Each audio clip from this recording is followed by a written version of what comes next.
So I'm going to share something with you that I have never shared in public before. It's that I'm really not good with needles. When I say I'm not good with needles, I don't mean I have a problem with needles in general. I'm fine with needles in general. It's the ones that go into my body that I struggle with. And when I say struggle, I mean I'm afraid. I'm afraid of needles. I've never shared that publicly before. My family knows it pretty well. It was a number of years ago, we traveled as a family. We traveled to Samoa.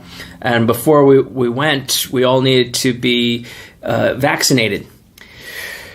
And I brought my son Lachlan for us to get vaccinated together. And he went first.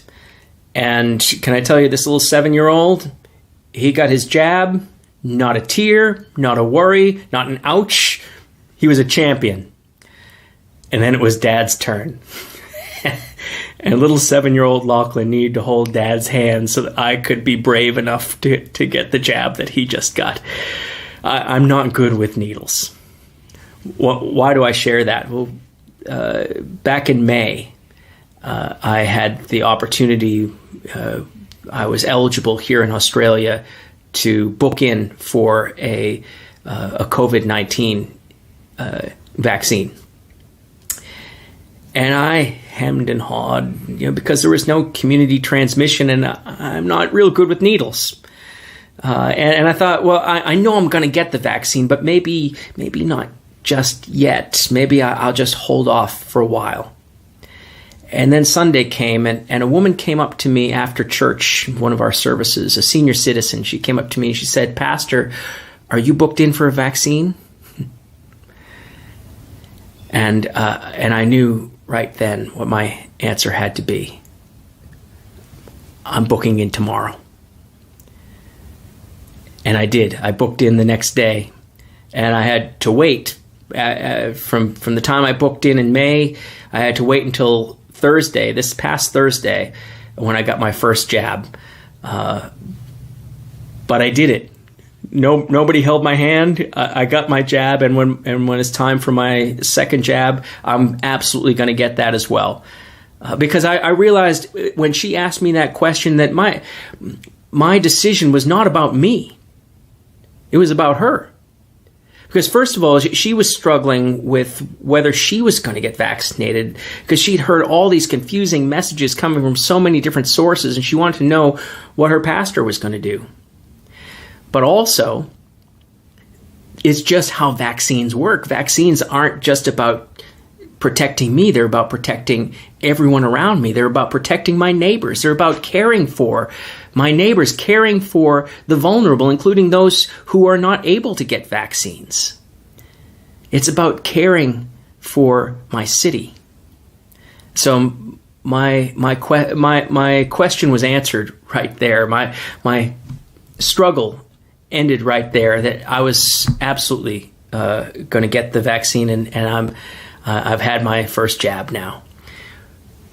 I share that with you because I know that there are other people who are struggling with that question for lots of different reasons. I'm not going to try and preach at you or lecture you. If you've already made your decision one way or the other, I'm not going to change your mind with a word of encouragement on Facebook.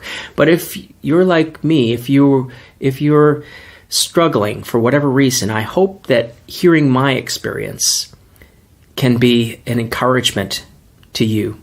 I think of it this way. I live in a free country, and if I see my neighbor's house on fire, if I see smoke billowing out of their windows, I have every right to just turn the other way. I have every right not to call the fire brigade, or I have every right not to run over and to bang on their door as loud as I can to try and alert them, try and get them out. I have every right not to be with them as they try and do the cleanup after the fire, or as they try and piece their life back together and get started again. I have every right to just say, it's none of my business. That's my individual right in a free country. But I also know this. I know that when I kneel before my Lord, at the end of the day, when I kneel before my Lord, one question that he is absolutely not going to ask me is, how did you go protecting your individual rights? He's not going to ask me that. When I kneel before my Lord, the only thing that's going to matter is how did the love that he poured into my life, how has the love that God has poured out to me, how has that flowed out to the people around me? How has that flowed out among my neighbors? That's all that's going to matter. How has that love flowed from God through me to my neighbors and back to God? I want to share with you just this word from God's word today. God is love. Whoever lives in love lives in God, and God in them. And this is how love is made complete among us, so that we will have confidence on the day of judgment. In this world, we are like Jesus. There is no fear in love, but perfect love drives out fear. We love because he first loved us.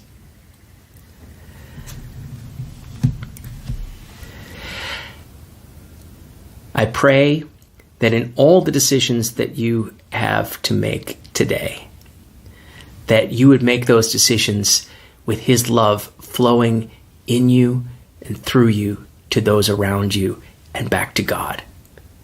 And I pray that in that you would have a hope-filled